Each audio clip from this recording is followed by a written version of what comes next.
Hi, and welcome to a new video of our corporate podcasting series. I'm Yann Ilunga, that's Connie Steele, and this video is the fourth and final, let's call it chapter in this mini-series we have created where we have looked at different challenges that sometimes stay in the way of a company creating content. And Connie, for this final chapter, we're going to talk about scalability and sustainability.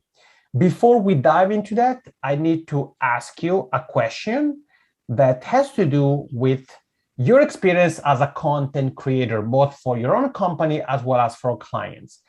Is it important to create content that is scalable and create it in a way that can be sustained? Yes, no? Yes, in today's multimedia world, where we all know that people do consume the content that they want to relate to in different ways. Before, years ago, right, it was primarily written content, but then obviously it shifted to video content. Now we have audio content, but it's also how long is that content, right? So it's not in these always longer forms, but short snippets, the micro content, because many people are discovering different products and services and people and through the social channels. So when you think about sort of that multi-layered experience that a potential prospect you have has to really discover what you offer, you now have to think about the kind of content that will best match who they are. And it's not one-dimensional in any way.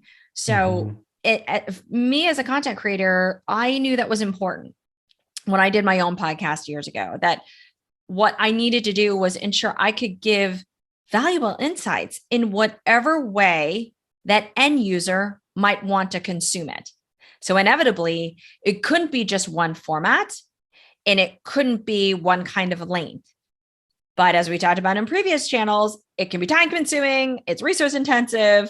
How do I ensure there's consistency and quality? And how do I make sure that I can scale this across all the different types and make sure that I can continue to sustain the breadth of that kind of content? And there's a level of depth to each one too. So, for me, that's the thing that we know that we need to think about. So, Yann, what would you add to that? Yeah, you hit the nail on the head. I think for me, especially when it comes to the content being scalable and the overall workflow being sustainable, I always start with sustainable because I'm thinking long-term, especially if you're creating evergreen content. Sometimes with organic content, the effects aren't necessarily immediate. I mean, a practical example of that is SEO.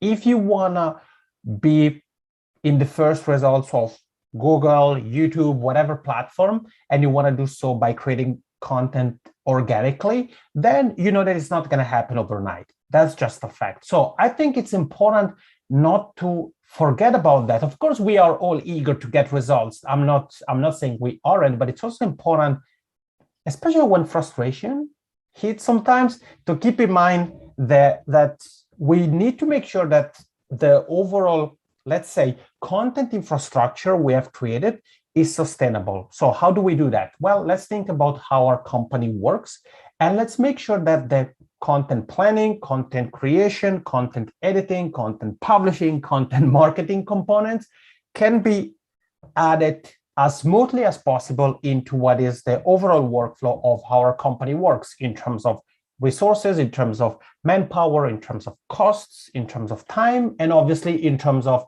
that content being aligned with other content that is being created if it's available for our company. So I think for me, I always like to think about the sustainability, meaning let's try to create a workflow, an infrastructure that can be sustained over days, weeks, months, and even years if we want to do this long term. Then there is the scalability component, which is a completely different animal, but it's just as important. How do we make sure that we are able to scale? Now, this will vary from case to case because you may have different goals, different strategies, different opportunities, different availability in terms of budget, in terms of this and in terms of that. But it's important that you think about your own context and think about how can we really make sure that we create content at scale. So as you are, let's say, planning content for your corporate podcast, don't limit yourself to that. Already think about the marketing. So think about our famous record one, syndicate many motto that you've heard us say multiple times here on the podcast or the video series. How can we make sure that the content that we plan is maximized to its full potential, so that from that one piece of content or from that one recording session, from that 30 minutes of content, we can actually get plenty of micro pieces of content so that we can expand the reach of our content as much as possible. That for me is where the important aspects of the scalability of your content creation efforts lay. Connie, anything that you want to add when it comes to content challenges, scalability, sustainability? Well, one of the things that I'm reminded of when you were talking was in your last video, you talked about how can you squeeze as much content juice out of it. And that is really what you need to think about here is that to scale, to create content at scale, which we all know as marketers or heads of marketing or even heads of sale, you have requests where it's like, wait, but it'd be great if we could do this in a video series. It'd be great if we could do it as a podcast. It'd be great if we had this short clip of this. And all these requests that come in and you just don't have the time. So to ensure that you can address their needs and be able to cover the breadth and continue this workflow, it still goes back to having the right planning and versus thinking about naturally the tactical execution and the output, which is what a lot of us get caught up in because we get so busy. So we're thinking, oh yeah, now I need to create this video. I need to create this quote. I need to create this thing. It's like, well, take a step back and say, what is the strategic approach I need to take such that I need to capture an entire story? I can capture the entire story of X, of a specific client or situation or a win that we had. But what is that we need to think about at a very strategic level that aligns to the business strategy that we're trying to accomplish? How does the content we capture address that such that we can record it once or maybe just twice?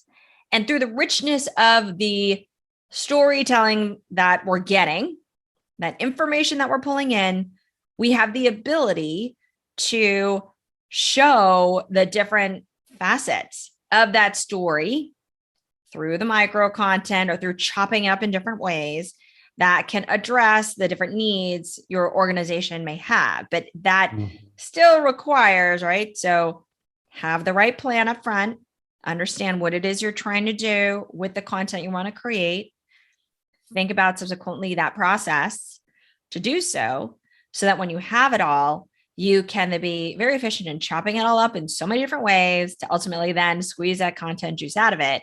And this can be a very sustainable process in the end.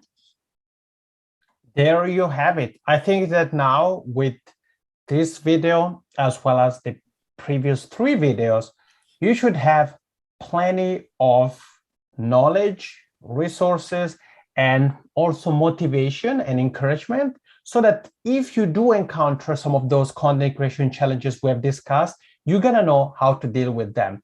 And of course, don't remember that we have recorded more videos. We have quite a library now, and it's a growing library of corporate podcasting related content. If you want to get access to it, it's completely free. You can do so by going to the Flywheel Associates blog. That's the place where you can find written articles, you find the videos, you find some clips, and you find some resources that are going to help you with your corporate podcasting endeavors.